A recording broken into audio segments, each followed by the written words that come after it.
الحمدللہ ہمارے اگلے ربع کا آغاز ہوتا ہے آیت نمبر 50 سے۔ بسم اللہ الرحمن الرحیم۔ وَإِلَىٰ عَادٍ أَخَاهُمْ هُودًا، اور ہم نے عاد کی طرف ان کے بھائی ہود کو بھیجا۔ اس نے کہا، اے میری قوم، تم اللہ کی عبادت کرو، تمہارے لیے اس کے سوا کوئی معبود نہیں، تم تو محض جھوٹ کرنے والے ہو۔ اے میری قوم، میں تم سے اس تبلیغ پر کوئی اجر نہیں مانگتا، میرا اجر تو اسی ذات کے ذمے ہے جس نے مجھے پیدا کیا، پھر کیا تم عقل نہیں رکھتے؟ اور اے میری قوم، تم اپنے رب سے بخشش مانگو، پھر اس کی طرف توبہ کرو، وہ تم پر خوب برسنے والے بادل بھیجے گا اور تمہاری قوت پر قوت بڑھا دے گا۔ تمام انبیاء کرام کا یہی تبلیغ کا طریقہ تھا۔ حضرت ہود علیہ السلام نے بھی توبہ استغفار کی تلقین کی اپنی امت کو، یعنی اپنی امت کو کی، اور اس کے بعد وہ فوراً فوائد بھی بیان فرمائے جو توبہ استغفار کرنے والی قوم کو حاصل ہوتے ہیں، جس طرح کے قرآن کریم میں بھی اور بھی بعض مقامات پر یہ فوائد بیان کیے گئے ہیں، سورہ نوح میں بھی بیان کیے گئے ہیں، اور اسی طرح سے سورہ طلاق میں بھی اللہ سبحانہ وتعالیٰ فرماتے ہیں وَمَن يَتَّقِ اللَّهَ يَجْعَل لَّهُ مَخْرَجًا وَيَرْزُقْهُ مِنْ حَيْثُ لَا يَحْتَسِبُ۔ سورہ طلاق میں بھی فرماتے ہیں جو اللہ سے ڈرتا ہے اللہ اس کے لیے نکلنے کا راستہ بنا دیتا ہے اور ایسی جگہ سے روزی دیتا ہے جو اس کے گمان میں بھی نہیں ہوتی۔ توبہ استغفار وہی شخص کرتا ہے جس کے دل میں اللہ کا ڈر ہو۔ تو تمام انبیاء کرام یہی بات کیا کرتے تھے، یعنی جو میں تمہیں دعوت دے رہا ہوں اس سے اعراض اور اپنے کفر پر اصرار مت کرو، ایسا کرو گے تو اللہ کی بارگاہ میں مجرم اور گناہگار بن کر پیش آ جاؤ گے۔ کتنی تلقین کرتے تھے گناہوں سے بچانے کی۔ ہمارے اندر بھی یہی ہے کہ جو ایک انسان علم حاصل کر لیتا ہے اور اللہ کا ڈر اس کے اندر اترتا ہے، پھر وہ دوسروں کو اللہ کی رضا کے لیے تلقین کرتا ہے، نیکی کی دعوت دیتا ہے، اللہ کے دین کی طرف بلاتا ہے، لیکن اس کا مقصد بھی یہی جو انبیاء کرام کی سنت تھی کہ صرف اور صرف اللہ کی رضا پانا ہو، نہ کہ کوئی اپنا ذاتی مفاد ہو یا اپنی ذاتی کسی اجر کے لیے۔ قالوا یا ہود ما جئتنا، انہوں نے کہا اے ہود تو ہمارے پاس کوئی واضح دلیل نہیں لایا اور ہم صرف کہنے سے اپنے معبودوں کو چھوڑ دینے والے نہیں ہیں کہ تو کہے اور ہم ان کو چھوڑ دیں، اور ہم تجھ پر ایمان لانے والے بھی نہیں، ہم تو یہی کہتے ہیں کہ ہمارے کسی معبود نے تجھے دماغی خرابی میں مبتلا کر دیا ہے۔ ہود علیہ السلام نے کہا بے شک میں اللہ کو گواہ بناتا ہوں اور تم بھی گواہ رہو کہ بے شک میں بری ہوں ان سے جنہیں تم شریک ٹھہراتے ہو سوائے اللہ کے، چنانچہ تم سب مل کر مجھے نقصان پہنچانے کی تدبیر کر لو، پھر تم مجھے مہلت نہ دو۔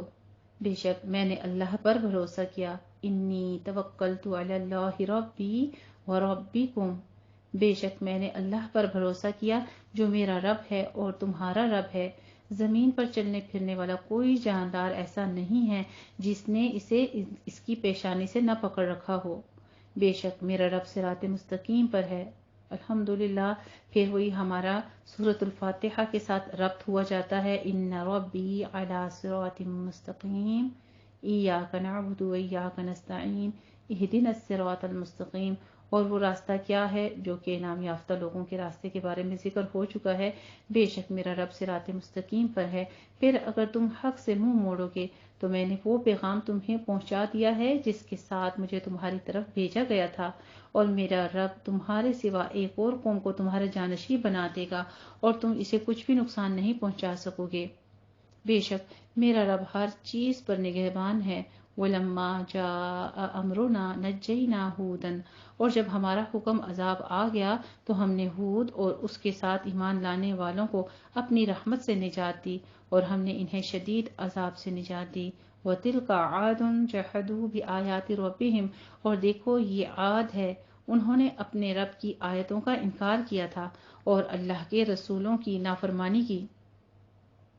عاد علیہ السلام عاد کی طرف ایک یہ علاقے کا نام بھی ہے، اس کی طرف صرف ایک نبی حضرت ہود علیہ السلام ہی بھیجے گئے تھے، لیکن یہاں اللہ تعالیٰ نے فرمایا کہ انہوں نے اللہ کے رسولوں کی نافرمانی کی۔ اس سے یا تو یہ واضح کرنا مقصود ہے کہ ایک رسول کی تکذیب کی، یہ تمام رسولوں کی تکذیب ہو گئی کیونکہ تمام رسولوں پر ایمان رکھنا ضروری ہے، یا مطلب یہ ہے کہ یہ قوم اپنے کفر و انکار میں اتنی آگے بڑھ چکی تھی کہ حضرت ہود علیہ السلام کے بعد اگر ہم اس قوم میں متعدد رسول بھیج دیتے تو یہ قوم ان سب کی تکذیب ہی کرتی۔ اور اس سے قطعاً یہ امید نہیں تھی کہ وہ کسی بھی رسول پر ایمان لے آتے۔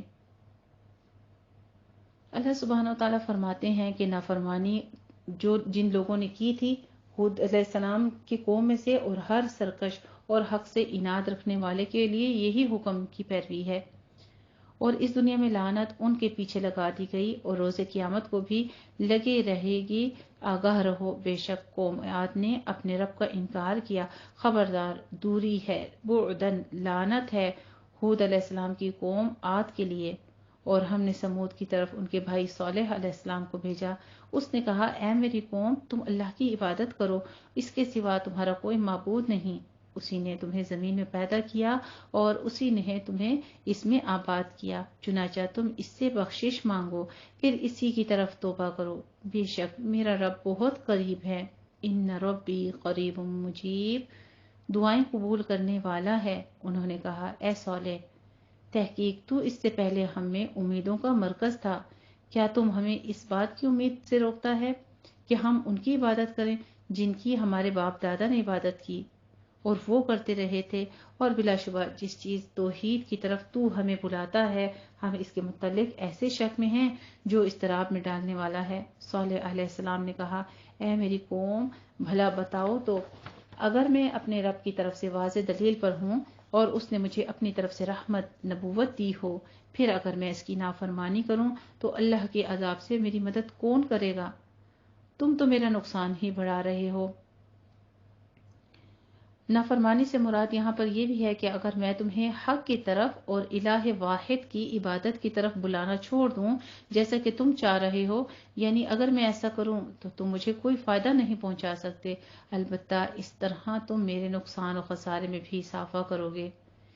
اور یہاں پہ اونٹنی کا ذکر آ رہا ہے، یہ وہی اونٹنی ہے جو اللہ تعالیٰ نے ان کے کہنے پر ان کی آنکھوں کے سامنے ایک پہاڑ یعنی ایک چٹان سے برآمد فرمائی، اسی لیے اسے ناقۃ اللہ، اللہ کی اونٹنی کہا گیا ہے، کیونکہ یہ خالص اللہ کے حکم سے معجزانہ طور پر خلاف عادت کے طریقے سے ظاہر ہوئی تھی۔ اس کے بارے میں انہیں تاکید کر دی گئی تھی کہ اسے ایذا، نقصان نہ پہنچانا، ورنہ تم عذاب الہی کی گرفت میں آ جاؤ گے، لیکن ان ظالموں نے اس پر زبردستی معجزے کے باوجود نہ صرف ایمان لانے سے گریز کیا بلکہ حکم الہی سے صریح سرتابی کرتے ہوئے اونٹنی کو مار ڈالا، جس کے بعد انہیں 3 دن کی مہلت دی گئی تھی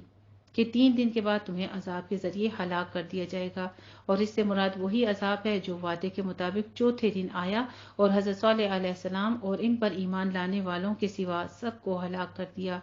یہ عذاب ایک صیحہ تھا، یعنی زوردار چیخ کی کڑک تھی۔ اس صورت میں آیا بعض کے نزدیک یہ حضرت جبرائیل علیہ السلام کی چیخ تھی، اور بعض کے نزدیک آسمان سے آئی تھی، جس سے ان کے دل پارا پارا ہو گئے اور ان کی موت واقع ہو گئی۔ اس کے بعد یا اس کے ساتھ ہی ایک زلزلہ آیا جس نے ان سب کو تہبالہ کر دیا، جیسا کہ سورہ اعراف آیت نمبر 7 سے 78 میں گزر چکا ہے۔ فَأَخَذَتْهُمُ الرَّجْفَةُ، یعنی بھونچال زلزلے نے ان کو آ پکڑا، اور وہ ایسے ہو گئے تھے جس طرح پرندے مرنے کے بعد زمین پر سینے کے اور منہ کے بل پڑے ہوتے ہیں، اسی طرح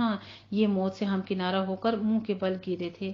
ان کی بستی یا خود یہ لوگ دونوں ہی اسی طرح حرف غلط کی طرح مٹا دیے گئے، گویا کہ وہ کبھی وہاں آباد ہی نہیں تھے۔ یہ دراصل حضرت لوط علیہ السلام اور ان کی قوم کے قصے کا ایک حصہ ہے۔ حضرت لوط علیہ السلام حضرت ابراہیم علیہ السلام کے چچا زاد بھائی یا بقول باز برادرست تھے۔ حضرت لوط علیہ السلام کی بستی بحیرہ مردار کے جو جنوب مشرق میں تھی، جبکہ حضرت ابراہیم علیہ السلام فلسطین میں مقیم تھے۔ جب حضرت لوط علیہ السلام کی قوم کو ہلاک کرنے کا فیصلہ کر لیا گیا تو ان کی طرف فرشتے بھیجے گئے۔ یہ فرشتے لوط علیہ السلام کی قوم کی طرف جاتے ہوئے راستے میں حضرت ابراہیم علیہ السلام کے پاس ٹھہرے اور انہیں بیٹے کی بشارتیں دی۔ یہ پچھلی قوموں کے جتنے بھی عذاب کے واقعات اس صورت کے بیچ میں ذکر کیے جا رہے ہیں، ان تمام میں ہمارے لیے بہت ساری عبرتیں ہیں، بہت غور و فکر کرنے کی بات ہے، اور اس میں سے نصیحتیں ہیں کہ ہم اپنے لیے کیا نکالتے ہیں، کیونکہ جہاں پہ اونٹنی کا ذکر آ رہا ہے یہاں پہ ایک معجزہ، اتنا بڑا معجزہ کہ پہاڑ کے اندر سے اللہ تعالیٰ نے اونٹنی نکال دی، اور جب نبی نے ان کے ساتھ اتنی زیادہ تاکید کی اور اتنی تبلیغ کی، اتنے عرصہ تبلیغ کے بعد انہوں نے پھر بھی اللہ تعالیٰ سے کوئی واضح دلیل مانگی، تو پھر اللہ سبحانہ و تعالیٰ نے فرمایا کہ اگر اللہ کے عذاب سے میری مدد کون کرے گا؟ جب نبی نے فرمایا تو کہا کہ میرا نقصان اور ہی بڑھا رہے ہو، اور اے میری قوم، یہ اللہ کی اونٹنی تمہارے لیے بطور نشانی ہے، لہٰذا تم اسے چھوڑ کر کسی طرح سے کہیں پر کھیتی باڑی کرنے کے لیے یا کسی جگہ پانی پینے سے نہیں روکو گے۔ کھاتی چرتی پھرے اللہ کی زمین میں، اور تم اسے برائی سے نہ چھونا ورنہ تمہیں جلد عذاب پکڑ لے گا۔ پھر انہوں نے اس کی کوچر کاٹ ڈالی، اور تو صالح علیہ السلام نے کہا تم اپنے گھروں میں 3 دن فائدہ اٹھا لو، یہ ایسا وعدہ ہے جس میں جھوٹ نہیں بولا گیا۔ پھر جب ہمارا حکم عذاب آ گیا تو ہم نے صالح علیہ السلام اور اس کے ساتھ ایمان لانے والوں کو اپنی رحمت سے نجات دی، اور اس قیامت کے دن کی رسوائی سے بھی نجات دی۔ بے شک آپ کا رب وہی ہے نہایت قوی، بہت زبردست۔ سبحان اللہ۔ اللہ سبحانہ وتعالیٰ کے خوبصورت نام و صفات قوی العزیز بیان کیے جا رہے ہیں۔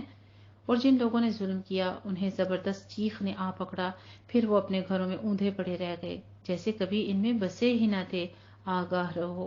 ان ثمود کفروا ربہم، بے شک سمود قوم نے اپنے رب کا انکار کیا۔ سن لو، پھٹکار لعنت ہے سمود کے لیے، اور البتہ تحقیق ہمارے قاصد فرشتے ابراہیم علیہ السلام کے پاس خوشخبری لے کر آئے۔ انہوں نے کہا آپ پر سلام ہو۔ ابراہیم علیہ السلام نے کہا تم پر بھی سلام ہو۔ پھر دیر کے بغیر اور وہ ایک بھنا ہوا بچڑا لے آئے۔ پھر جب اس نے دیکھا کہ ان کے ہاتھ بچڑے کی طرف نہیں پہنچے تو انہیں اجنبی سمجھا اور دل میں ان سے خوف محسوس کیا۔ انہوں نے کہا ہم سے نہ ڈر، بے شک ہمیں تو قوم لوط کی طرف بھیجا گیا ہے۔ اور ابراہیم علیہ السلام کی بیوی قریب کھڑی تھی تو وہ ہنس پڑی۔ پھر ہم نے اسے اسحاق کی خوشخبری دی۔ حضرت ابراہیم علیہ السلام کی یہ اہلیہ کیوں ہنسی؟ بعض کہتے ہیں کہ قوم لوط کی فساد انگیزیوں سے وہ بھی آگاہ تھیں، ان کی ہلاکت کی خبر سے انہوں نے مسرت ظاہر کی۔ بعض کہتے ہیں اس لیے ہنسی کہ دیکھو آسمانوں سے ان کی ہلاکت کا فیصلہ ہو چکا ہے اور یہ قوم غفلت کا شکار ہے۔ اور بعض کہتے ہیں کہ تقدیم و تاخیر ہے، اور اس ہنسنے کا تعلق اس بشارت سے ہے جو فرشتوں نے اس بوڑھے جوڑی کو دی تھی۔ واللہ عالم۔ یہ اہلیہ حضرت سارہ تھیں جو خود بھی بوڑھی تھیں، اور ان کے شوہر یعنی حضرت ابراہیم علیہ السلام بھی بوڑھے تھے، اس لیے تعجب ایک فطری امر تھا جس کا اظہار ان سے ہوا۔ پھر ہم نے اسے اسحاق کی خوشخبری دی، اور اسحاق علیہ السلام کے بعد یعقوب علیہ السلام یعنی پوتے کی بھی۔ وہ بولی ہائے ہائے، کیا اب میں بچہ جنوں گی، حالانکہ میں بڑھیا ہوں اور یہ میرا شوہر بھی بوڑھا ہے؟ بے شک یہ تو بہت ہی عجیب چیز ہے۔ انہوں نے کہا یعنی فرشتوں نے کہا تو اللہ کے حکم پر تو تعجب کرتی ہے، اللہ کی رحمت اور برکتیں ہوں تم پر اے اہل بیت، بے شک اللہ تعالیٰ قابل تعریف ہے، نہایت بزرگی والا ہے۔ سبحان اللہ۔ اللہ سبحانہ و تعالیٰ کے خوبصورت نام و صفات حمید و مجید بیان کیے جا رہے ہیں۔ فلما ذهب عن ابراہیم الروع، پھر جب ابراہیم علیہ السلام سے خوف چلا گیا اور اس کے پاس خوشخبری آ گئی تو وہ ہم سے قوم لوط کے بارے میں جھگڑنے لگا۔ بے شک ابراہیم علیہ السلام بہت بردبار، بہت زیادہ آہوزاری کرنے والے اور ہماری طرف بہت رجوع کرنے والے تھے۔ ہم نے کہا اے ابراہیم اس بات کو جانے دو، بے شک تمہارے رب کا حکم آ پہنچا ہے، اور بے شک ان لوگوں پر ایسا عذاب آنے والا ہے جو ان سے پھیرا نہیں جائے گا۔ اور جب ہمارے قاصد یعنی فرشتے لوط علیہ السلام کے پاس آئے تو وہ ان کی وجہ سے غمگین ہوا اور ان سے دل میں تنگ ہوا اور بولا یہ انتہائی سخت دن ہے۔ اس کی قوم کے لوگ دوڑتے ہوئے اس کے پاس آئے جبکہ وہ پہلے ہی سے برے عمل کرتے تھے۔ حضرت نوح علیہ السلام کی اس سخت پریشانی کی وجہ مفسرین نے یہ بھی لکھی ہے کہ یہ فرشتے نوعمر نوجوان کی شکل میں آئے تھے جو بیریش تھے، یعنی ابھی ان کی داڑھی مونچھ بھی نہیں تھی، جس سے حضرت لوط علیہ السلام نے اپنی قوم کی عادت قبیحہ کے پیش نظر سخت خطرہ محسوس کیا، کیونکہ ان کو یہ پتہ نہیں تھا کہ یہ آنے والے نوجوان کون ہیں، یہ مہمان ہیں یا نہیں، بلکہ اللہ کے بھیجے ہوئے فرشتے ہیں جو اس قوم کو ہلاک کرنے کے لیے آئے ہیں۔ اور یہ قوم جو تھی یہ اغلام بازی کے ان مریضوں کو پتہ چلا کہ چند خوبرو نوجوان لوط علیہ السلام کے گھر آئے ہیں تو دوڑے ہوئے آئے اور انہیں اپنے ساتھ لے جانے پر اصرار کیا تاکہ ان سے اپنی غلط خواہشات پوری کریں۔ جنسی خواہشات یعنی تمہیں اگر جنسی خواہش کی تسکین مقصود ہے، حضرت نوح علیہ السلام نے آگے سے ان کو روکنے کی کوشش کی اور فرمایا کہ تمہیں اگر کسی جنسی خواہش کی تسکین کے لیے ضرورت ہے تو اس کے لیے میری بیٹیاں یعنی اپنی بیٹیاں یا امت کی بیٹیاں موجود ہیں جن سے تم نکاح کر لو اور اپنا مقصد پورا کر لو، یہ تمہارے لیے ہر طرح سے بہتر ہے۔ بعض نے کہا بنات سے مراد عام عورتیں ہیں اور انہیں اپنی لڑکیاں اس لیے کہا کہ پیغمبر اپنی امت کے لیے بمنزلہ باپ ہوتا ہے، مطلب یہ کہ اس کام کے لیے عورتیں موجود ہیں، ان سے نکاح کرو اور اپنا مقصد پورا کر لو۔ اسے ابن کثیر نے روایت کیا ہے کیونکہ قوم لوط جو تھی وہ آدمی آدمی کے ساتھ لواطت کیا کرتے تھے، اور یہاں پہ انہی خوف و انہا کا اندیشہ بیان کیا گیا ہے۔ حضرت نوح علیہ السلام نے ان کے برے عمل پر تردید کی۔ اس نے کہا اے میری قوم، یہ میری قوم کی بیٹیاں ہیں، ان سے نکاح کر لو، یہ تمہارے لیے پاکیزہ تر ہیں، لہٰذا تم اللہ سے ڈرو اور میرے مہمانوں میں مجھے رسوا نہ کرو۔ کیا تم میں کوئی بھی بھلا آدمی نہیں؟ انہوں نے کہا یقیناً تو جانتا ہے کہ ہمارے لیے تیری قوم کی بیٹیوں میں کوئی حق یعنی دلچسپی نہیں ہے، اور بلا شبہ تو یقیناً جانتا ہے جو ہم چاہتے ہیں۔ قال لو ان لی بکم قوتا، اس لوط علیہ السلام نے کہا کاش میرے لیے تمہارے مقابلے میں کوئی قوت ہوتی یا میں کسی مضبوط سہارے کی پناہ لیتا۔ فرشتوں نے کہا اے لوط، بے شک ہم تیرے رب کے قاصد ہیں، وہ تیری طرف ہرگز نہیں پہنچیں گے، چنانچہ تو اپنے گھر والوں کو رات کے کسی حصے میں لے چل اور تم میں سے کوئی پیچھے مڑ کر نہ دیکھے سوائے تیری بیوی کے، بے شک اسے وہ عذاب پہنچنے والا ہے جو ان لوگوں کو پہنچے گا، بے شک ان کے وعدے عذاب کا وقت صبح ہے، کیا صبح قریب نہیں؟ حضرت لوط علیہ السلام کو ان کی بیوی کے بارے میں بھی کہہ دیا گیا۔ جب فرشتوں نے حضرت لوط علیہ السلام کی بے بسی اور ان کی قوم کی سرکشی کا مشاہدہ کر لیا تو بولے اے لوط، گھبرانے کی ضرورت نہیں،